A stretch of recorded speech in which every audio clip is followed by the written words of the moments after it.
Hello everyone, welcome back to academic origin. और आज हम लोग न्यूट्रिशन का जो लेक्चर है उसको कंप्लीट करेंगे। उससे पहले हम लोग ये जान लेते हैं कि हम लोगों ने क्या क्या डिस्कशन कर लिया था। तो राइब प्रोसेस, उसके टाइप्स के बारे में, कैसे हम लोग अलाइव रहते हैं, मेटाबॉलिज्म क्या होता है, उसके टाइप्स क्या होते हैं, उन सब के बारे में डिस्कस कर लिया था। फिर types, autotrophic mode of nutrition, heterotrophic mode of nutrition, दोनों डिस्कस कर लिया था।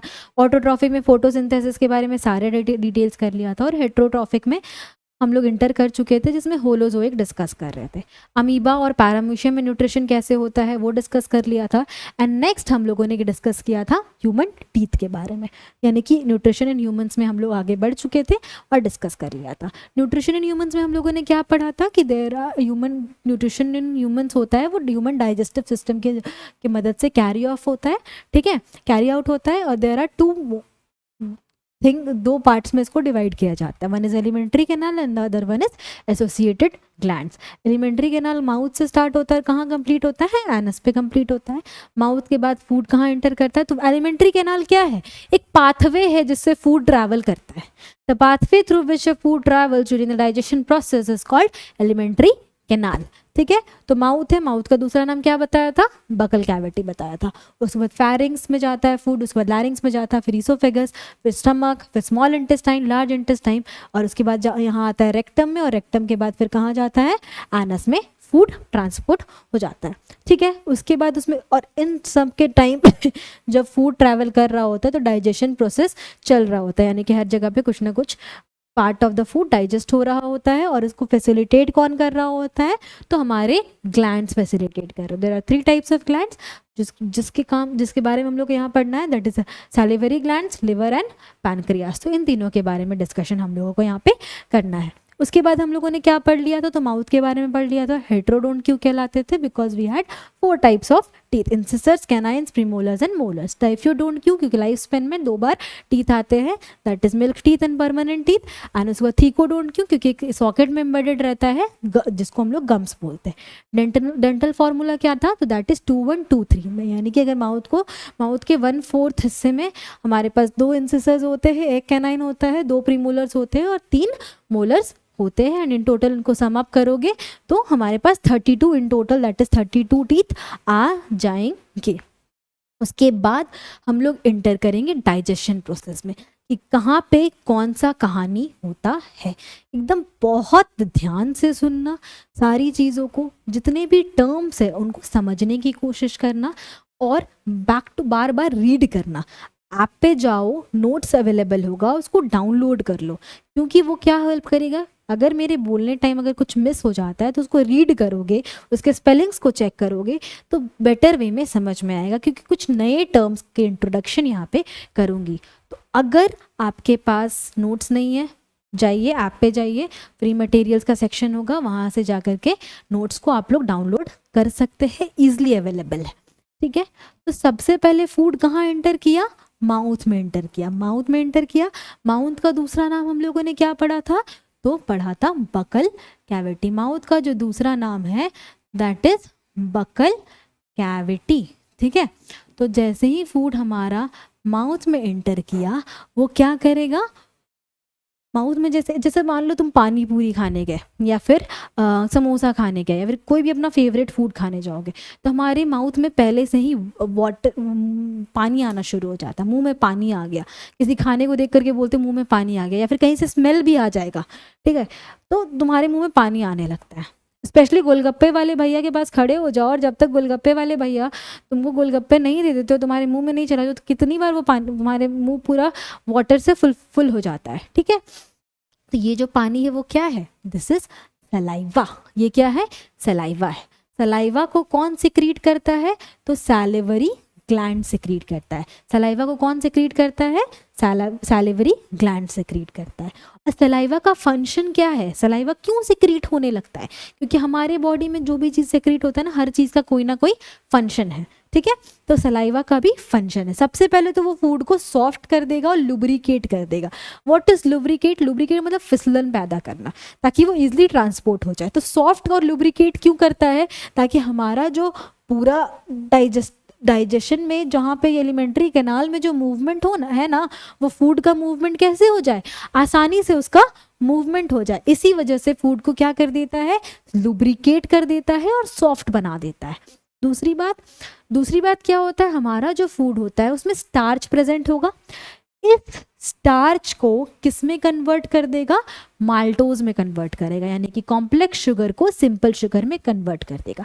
किसकी मदद से, तो सैलिवरी अमाइलेज की मदद से। किसकी मदद से, सैलिवरी अमाइलेज की मदद से, जिसको हम लोग टाइलिन, यानी कि पी यहाँ पे साइलेंट होता है, टाइलिन भी बोलते हैं। तो क्या होता है, फूड जैसे ही माउथ में गया, यहाँ पे डाइजेशन प्रोसेस तुम्हारा माउथ में ही स्टार्ट हो जाता है। इफ कभी भी डाइजेशन प्रोसेस तुम्हारा स्टमक में जाके नहीं स्टार्ट होता है, डाइजेशन प्रोसेस कहाँ स्टार्ट हो जाता है, माउथ में ही स्टार्ट हो जाता है। माउथ में सलाइवा सेक्रीट होता है, जिसको कौन सेक्रीट करता है, सैलिवरी ग्लैंड सेक्रीट करता है। सबसे पहला फंक्शन तो इसका फूड को सॉफ्ट करेगा और लुब्रिकेट कर देगा, यानी कि फिसलन पैदा कर देगा। ये क्यों करता है, ताकि हमारा जो एलिमेंट्री कैनाल है उसमें मूवमेंट क्या हो जाए, फूड का मूवमेंट आसानी से हो जाए। दूसरा क्या करता है, स्टार्च को किस में कन्वर्ट कर देता है, माल्टोज में कन्वर्ट कर देता है। व्हाट इज स्टार्च को माल्टोज में कन्वर्शन, यानी कि कॉम्प्लेक्स शुगर को सिंपल शुगर में कन्वर्ट कर देता है। तो सलाइवा में प्रेजेंट होता है सैलिवरी अमाइलेज, जिसको हम लोग क्या बोलते हैं, टाइलिन भी बोलते हैं। और ये फैसिलिटेट करता है स्टार्च का माल्टोज में कन्वर्शन को। कौन फैसिलिटेट करता है, तो सैलिवरी अमाइलेज फैसिलिटेट करता है। इसका दूसरा नाम क्या है, टाइलिन है। ठीक है, उसके बाद दूसरा क्या है, ये करता है बैक्टीरिया को, it kills bacteria with the help of lysosomes. यानी कि सेल्स पढ़ाया था, लाइजोसोम बताया था। लाइजोसोम क्या था, कि जो सेल्स होता है उसमें लाइजोसोम एक ऑर्गेनल है जो कि क्या चीज़ में हेल्प करता है, तो डाइजेशन, जितना भी बैक्टीरिया फॉरेन मटेरियल्स होगा उसको डाइजेस्ट कर देता है। तो ये भी क्या करता है, जितने भी अगर बैक्टीरिया इंटर किए होंगे उसको लाइजोसोम्स की मदद से किल कर देता है। लाइजोसोम के पास कुछ डाइजेस्टिव एंजाइम्स होते हैं जो उसमें रिलीज कर देते हैं, जिसके कारण वो किल हो जाते हैं। तो माउथ का कहानी समझ में आया, फिर से बताते हैं। माउथ को बकल कैविटी बोला जाता है। क्या रिलीज करता है, तो माउथ हमारा सलाइवा रिलीज करता है। सलाइवा कौन, माउथ में क्या रिलीज होता है, तो सलाइवा रिलीज होता है।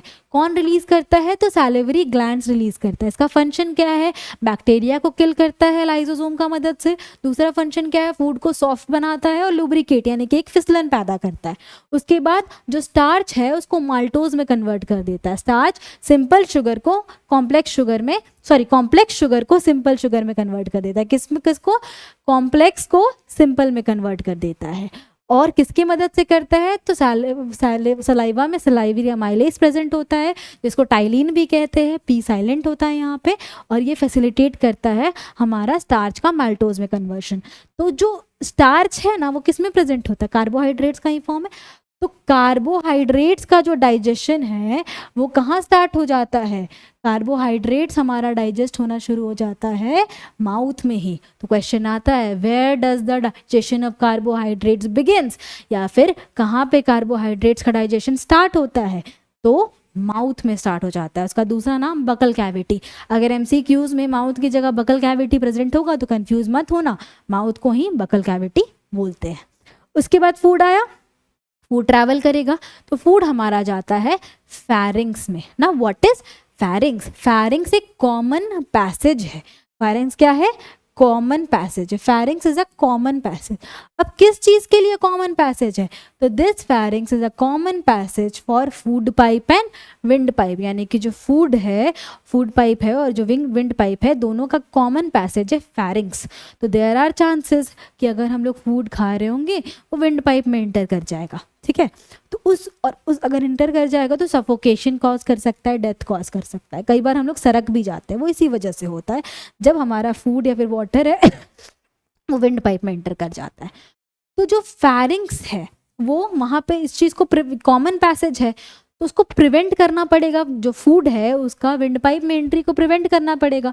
उसके लिए एपिग्लॉटिस प्रेजेंट होता है। क्या प्रेजेंट होता है, एपिग्लॉटिस। एपिग्लॉटिस क्या है, एक फ्लैप लाइक स्ट्रक्चर है। जैसे ही तुम लोग खाना खा रहे होगे उस टाइम वो विंड पाइप को क्लोज करके रखता है। वो इस चीज़ के लिए, जब पानी पीते हो और अगर लगातार पानी पी रहे हो तो तुम लोग सांस उस वक्त नहीं ले पाते हो। क्यों, क्योंकि वो क्या करके लगता है, फ्लैप उसको क्लोज करके लगता है विंड पाइप को। ये इस एग्जाम्पल से तुम लोग को ये वाला पार्ट जो मैं कहना चाह रही हूँ वो बेटर तरीके से समझ में आएगा कि जब भी पानी पियोगे, लगातार पानी पी रहे हो, तो क्या होता है कि हमारा जो फ्लैप है वो उसको ट्रैकिया यानी कि विंड पाइप को कवर करके रखता है ताकि हमारा वाटर है does not enter the wind pipe, ठीक है। तो फेरिंग्स कॉमन पैसेज है। एपिग्लॉटिस कहाँ प्रेजेंट होता है? फेरिंग्स में। क्या है? फ्लैप लाइक स्ट्रक्चर है जो कि प्रिवेंट करता है फूड का एंट्री। कहाँ एंट्री से प्रिवेंट करता है? तो विंड पाइप में एंट्री से प्रिवेंट करता है। तो ये सारे 1 मार्क्स में अगर पूछ लिए तो बता देना। फेरिंग्स के बाद फूड कहाँ जाता है? तो लैरिंग्स। फेरिंग्स के बाद हम लोगों ने पढ़ा था ना, ये देखो फेरिंग्स के बाद लैरिंग्स। लैरिंग्स क्या है? सिर्फ पाथवे है। वोकल कॉर्ड जो उसको वॉइस बॉक्स भी बोलते हैं, यहाँ पे कोई फंक्शन नहीं होता है फूड के साथ। फूड के लिए बस एक रास्ता है, वो ट्रैवल करके चला जाता है, ठीक है। उसके बाद हम लोग पढ़ेंगे उसके बाद फूड कहाँ एंटर किया था? तो माउथ के बाद फेरिंग्स, फेरिंग्स के बाद लैरिंग्स, लैरिंग्स के बाद कहाँ गया था? ईसोफेगस में। ईसोफेगस को हम लोग क्या बोलते हैं? तो wind pipe, sorry food pipe बोलते हैं। ईसोफेगस को हम लोग क्या बोलते हैं? फूड पाइप भी बोलते हैं। यहाँ पे तुम लोग लिखा हुआ देख रहे होगे कि peristalsis movement take place. Now what is peristalsis movement? एक वेव टाइप का मूवमेंट होता है, समथिंग लाइक दिस। ये क्यों होता है? देखो ईसोफेगस में जब फूड, यहाँ पे लिखा हुआ है बोलस ऑफ फूड, यानी कि फूड जब अच्छे से ब्रेक डाउन हो जाता है तो वो बोलस कहलाता है, ठीक है। तो फूड जब ट्रैवल कर रहा है तो देख रहे हो यहाँ पे कॉन्ट्रैक्शन, फिर रिलैक्सेशन, फिर कॉन्ट्रैक्शन। तो contract relax regular contract relax करते जाता है, जिसके कारण एक वेव टाइप का मूवमेंट जनरेट हो जाता है और ये फैसिलिटेट करता है फूड आगे मूव कर सके। पहला फैसिलिटेट किसकी वजह से करता है? फूड तो तुम्हारा सॉफ्ट और लुब्रिकेट माउथ में ही सलाइवा करके भेजा। दूसरा मूवमेंट आसान कैसे बनता है? पेरिस्टालिसिस मूवमेंट की वजह से बनता है। What is peristalsis movement?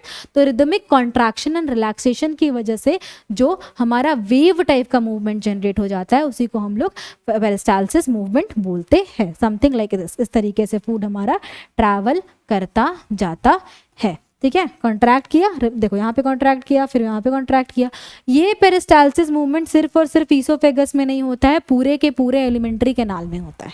ताकि क्योंकि फूड पूरे के पूरे एलिमेंट्री कैनाल में मूव कर रहा है, जिसके कारण जो पेरिस्टालिसिस मूवमेंट है वो पूरे के पूरे एलिमेंट्री कैनाल में लगातार चलता रहता है, ठीक है। और फूड ईसोफेगस से कहाँ जाएगा? तो स्टमक में जाएगा। कहाँ जाएगा फूड ईसोफेगस से? स्टमक में। देखो ये स्टमक, ये था हमारा माउथ। माउथ से फूड एंटर किया, यहाँ पे फेरिंग्स प्रेजेंट है। फेरिंग्स के बाद ईसोफेगस से ट्रैवल किया, फेरिंग्स प्रेजेंट, देखो यहाँ पे फेरिंग्स प्रेजेंट था। फेरिंग्स के बाद ईसोफेगस से ट्रैवल करके कहाँ आ गया? फूड माउथ में स्टमक में आ गया। कहाँ आ गया? स्टमक में आ गया। तो स्टमक में क्या होता है? स्टमक में डाइजेशन प्रोसेस स्टार्ट होता है, ठीक है। कंटिन्यू होता है। स्टार्ट कहाँ हो चुका था? माउथ में। कार्बोहाइड्रेट का डाइजेशन कहाँ स्टार्ट हो गया था? माउथ में। तो सिंस कार्बोहाइड्रेट डाइजेशन स्टार्ट हो चुका है तो जिसके कारण क्या स्टार्ट हो जाएगा? तो हमारा डाइजेशन प्रोसेस भी माउथ में ही शुरू हो गया। स्टमक में फर्दर डाइजेशन होता है, ठीक है। यहाँ पे क्या रिलीज होता है? स्टमक रिलीज करता है गैस्ट्रिक जूस। क्या रिलीज करता है? गैस्ट्रिक जूस रिलीज करता है। अब स्टमक जो गैस्ट्रिक जूस रिलीज करता है ना, उसमें उसके 3 हिस्से होते हैं, ठीक है। ये 3 चीज मिलकर के गैस्ट्रिक जूस बनाते हैं। First is HCl, hydrochloric acid, जिसको, ठीक है। Second is mucus and the third one is pepsin, PEPSIN, and the second one is pepsin. HCl क्या करेगा? HCl क्या करता है ना कि सबसे पहले तो एसिडिक है तो क्या चीज में हेल्प करेगा? किल करेगा। किस चीज को किल करेगा? जर्म्स को किल करेगा और बैक्टीरिया को किल करेगा। जर्म्स और बैक्टीरिया, कुछ जर्म्स और बैक्टीरिया माउथ में किल हो गए, फिर भी अगर मान लो ट्रैवल करके आ चुका है स्टमक, तो स्टमक में भी क्या करेगा? जर्म्स एंड बैक्टीरिया को किल करेगा। कौन किल करता है? तो HCl किल करता है। और दूसरी बात क्या बना देता है? मीडियम को एसिडिक बना देता है। मीडियम को कैसा बना देता है? एसिडिक बना देता है। एसिडिक क्यों बनाता है? कि हमारा जो पेप्सिन है ना वो तभी काम करेगा जब मीडियम क्या होगा? एसिडिक होगा। और मीडियम को एसिडिक कौन बनाता है? HCl बनाता है, क्योंकि वो खुद ब खुद एक एसिड है। समझ में आया? अब चूंकि मीडियम को एसिडिक बना दिया, और एसिडिक तो हम लोग को पता है कि बहुत ही हार्मफुल होता है, वो बर्न कॉज कर सकता है। और HCl जो कि एक स्ट्रॉन्ग एसिड है, तो स्टमक में मैम HCl रिलीज हो रहा है, स्टमक में बर्निंग सेंसेशन हो सकता है। कैसे रिलीज हो रहा है? क्या हो रहा है? तो उस केस में क्या होता है कि HCl जो रिलीज हुआ तो हमारा बॉडी वेल प्लान्ड है, अगर किसी हार्मफुल चीज़ को रिलीज कर रहा है तो उस चीज़ को से प्रिवेंट भी करेगा। तो वो क्या, उसके पास क्या प्रेजेंट होता है, म्यूकस प्रेजेंट होता है। म्यूकस क्या करता है ना, स्टमक के इनर लाइनिंग में बैठ जाता है, ऐसे करके सराउंड करता है, उसको प्रोटेक्ट करता है HCl के कोरोसिव एक्शन से। यानी कि जो HCl का जो हार्मफुल एक्शन है ना, कोरोसिव एक्शन, उससे कौन प्रिवेंट करता है, तो म्यूकस प्रिवेंट करता है। समझ में आया? तो HCl तो आ गया, वो जर्म्स और बैक्टीरिया को भी किल कर दिया, फिर वो मीडियम को एसिडिक भी बना दिया। किसके फंक्शनिंग के लिए, पेप्सिन के फंक्शनिंग के लिए। अब मीडियम को एसिडिक बना दिया तो स्टमक हमारा उससे कैसे बचेगा, तो स्टमक के पास क्या होता है, म्यूकस होता है, जो कि inner lining of the stomach को प्रोटेक्ट करके रखता है। अब बोलो कि मैम मीडियम तो एसिडिक बन गया लेकिन पेप्सिन के काम करने के लिए, लेकिन पेप्सिन क्या करता है, तो पेप्सिन तुम्हारा प्रोटीन का डाइजेशन करता है। पेप्सिन क्या करता है, प्रोटीन का डाइजेशन करता है। तो जो पेप्सिन है वो प्रोटीन्स को उसके simpler substances peptones and proteoses में कन्वर्ट कर देता है। टर्म डिफिकल्ट है पर बहुत मुश्किल नहीं है। प्रोटीन्स को किस में कन्वर्ट कर देगा, पेप्टॉन्स एंड प्रोटियोजेस में कन्वर्ट कर देगा। ठीक है, तो प्रोटीन डाइजेशन कहाँ स्टार्ट हुआ, तो हमारा जो प्रोटीन डाइजेशन है वो स्टार्ट हुआ स्टमक में। प्रोटीन डाइजेशन कहाँ स्टार्ट हुआ, स्टमक में। किसकी वजह से स्टार्ट हुआ, पेप्सिन की वजह से स्टार्ट हुआ। पेप्सिन क्या करता है, तो प्रोटीन्स को पेप्टॉन्स एंड प्रोटियोजेस में कन्वर्ट कर देता है। पेप्सिन कब काम करेगा, जब मीडियम एसिडिक होगा। मीडियम को एसिडिक कौन बनाता है, तो HCl बनाता है। HCl जो है मीडियम को एसिडिक बना दिया, ठीक है, और साथ साथ HCl क्या करता है, तो जर्म्स और बैक्टीरिया को किल करता है। उसके बाद जो मीडियम हमारा एसिडिक बन गया तो उसको स्टमक को प्रोटेक्ट करके कौन रखेगा, तो म्यूकस प्रोटेक्ट करके रखेगा। म्यूकस क्या करता है, inner lining of the stomach में वो सेट हो जाता है और HCl के कोरोसिव एक्शन से उसको प्रिवेंट करके रखता है। अगर इन केस अगर तुम लोग बहुत देर से कुछ खाए नहीं हो तो एसिडिटी होता है या फिर बर्निंग सेंसेशन कभी कभी होता है, तो वो हो जाता है अगर HCl रिलीज हो रहा है स्टमक में और म्यूकस को धीरे धीरे, फूड तो है नहीं HCl के पास, अगर तुम्हारे बॉडी में फूड नहीं गया है तो HCl के पास फूड तो है नहीं जिसपे वो काम अपना करेगा, तो इसलिए वो क्या करना शुरू करता है, धीरे धीरे म्यूकस को ही ईट अप करना शुरू कर देता है, जिसके कारण अल्सर कॉज होता है। ठीक है, यहाँ पे पेप्टिक अल्सर है और कभी कभी अल्सर के कारण तुम्हारा ब्लीडिंग भी होता है। अल्सर के कारण क्या होता है, ब्लीडिंग वगैरह भी होता है स्टमक में। तो बहुत देर तक अगर भूखे रहोगे तो जो स्टमक है उसमें HCl रिलीज होना शुरू हो जाएगा। HCl के पास फूड है नहीं एक्ट करने के लिए, इसलिए वो म्यूकस को ईट अप करना शुरू कर देगा and as a result inner lining of the stomach को हर्ट करेगा, वो बर्निंग सेंसेशन कॉज करेगा, समटाइम्स अगर बहुत ज़्यादा बढ़ जाए तो ब्लीडिंग भी कॉज करता है। समझ में आया यहाँ तक, कोई डाउट? लेट्स गो आगे। अब हमारा खाना कहाँ तक पहुँच गया था, स्टमक तक पहुँच गया था। अब यहाँ पे माउथ में कार्बोहाइड्रेट्स का डाइजेशन हो चुका था, प्रोटीन का डाइजेशन हमारा स्टमक में होना शुरू हो चुका है। यहाँ पे याद रखना, यहाँ पे कंप्लीट डाइजेशन नहीं हुआ है, स्टार्ट हुआ है।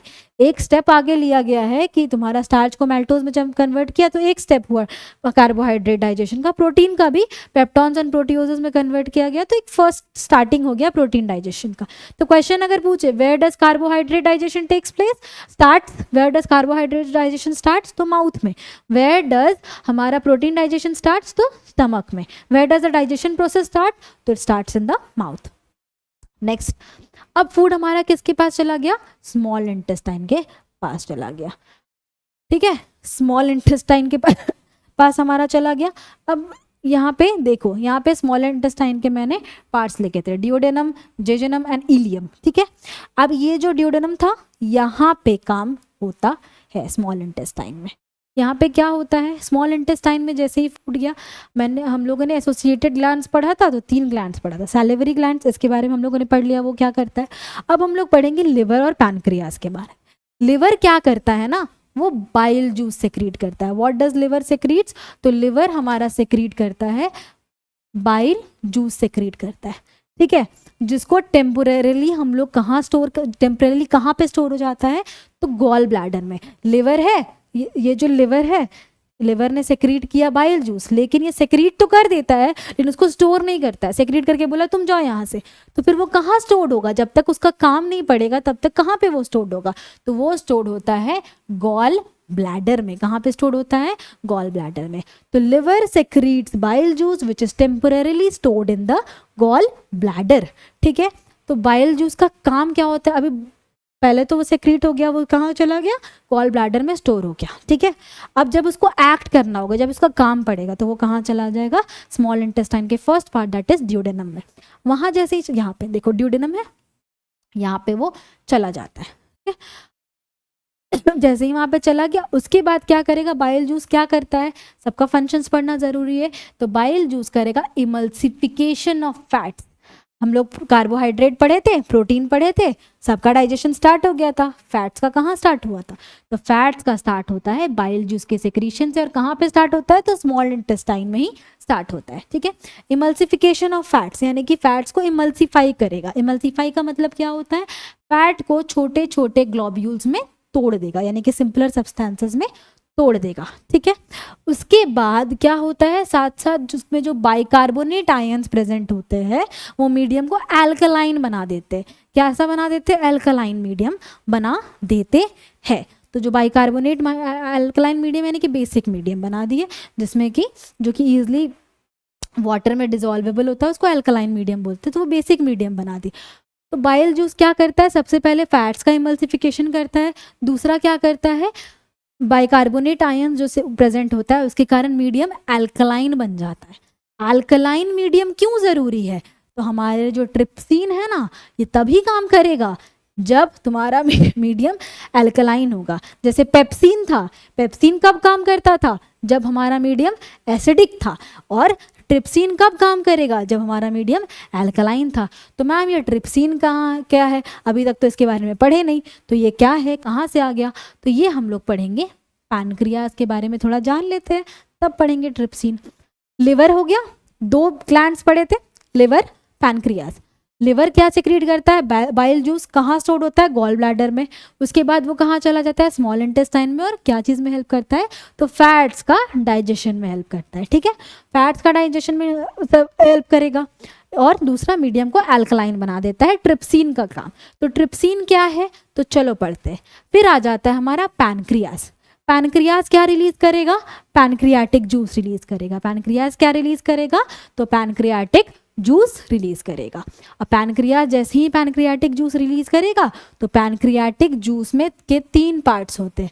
पैनक्रियाटिक जूस के कितने पार्ट्स होते हैं? 3 parts. Pancreatic amylase, pancreatic lipase and trypsin. क्या क्या होता है? Pancreatic amylase, pancreatic lipase and trypsin. देखो अमीबा, ये पैनक्रियाज यहाँ पे, लिवर था, गॉल ब्लैडर में स्टोर किया, फिर पैनक्रियाज है। पैनक्रियाज पैनक्रियाटिक जूस सेक्रीट करके कहाँ भेज देता है? ये ड्यूडेनम में भेज देता है। ठीक है, वहाँ पे भेज दिया। पैनक्रियाज क्या रिलीज करता है? तो पैनक्रियाटिक जूस रिलीज करता है। और पैनक्रियाटिक जूस जो रिलीज किया उसके 3 पार्ट्स होते हैं, पैनक्रियाटिक अमाइलेज, पैनक्रियाटिक लाइपेज और ट्रिप्सिन।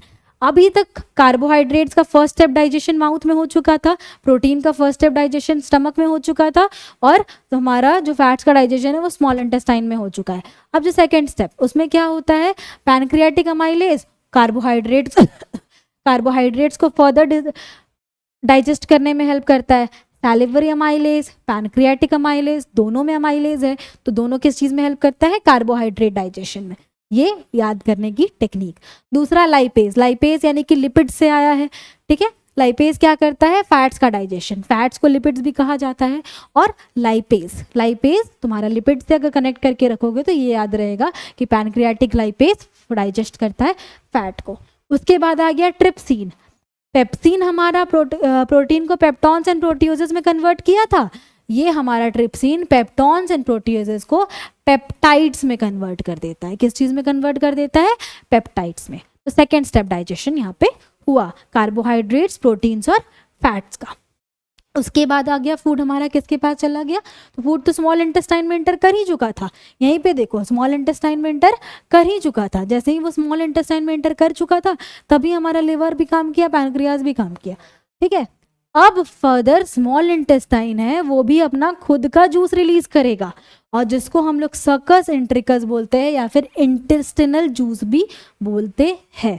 अब ये जो हमारा स्मॉल इंटेस्टाइन है जिसने खुद का चीज़ रिलीज़ किया ना, वो अपना डाइजेशन प्रोसेस को यहाँ पे सारे चीज़ों प्रोटीन्स, फैट्स और कार्बोहाइड्रेट सबके डाइजेशन प्रोसेस को यहाँ पे कंप्लीट कर देगा।